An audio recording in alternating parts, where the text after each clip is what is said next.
నమస్కారం. ఘంటారావానికి స్వాగతం. ముందుగా ప్రధాన అంశాలు. కూటమి పాలనలో పరుగులు పెడుతున్న పోలవరం 9 నెలల్లోనే 6% నిర్మాణ పనులు పూర్తి.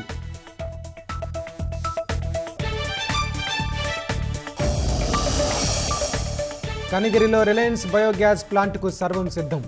ఏప్రిల్ 2న భూమి పూజ చేయనున్న అనంత్ అంబానీ.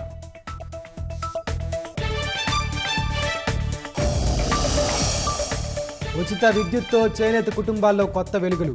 ఆర్థిక భారం తగ్గుతుందని నేతన్నల హర్షం.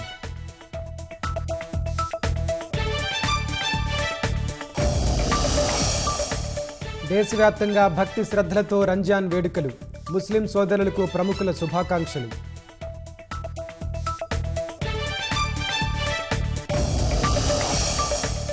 అణు ఒప్పందంపై అమెరికాతో ప్రత్యక్షంగా మాట్లాడడం. పరోక్ష చర్చలకు దారులు తెరిచే ఉంటాయన్న ఇరాన్.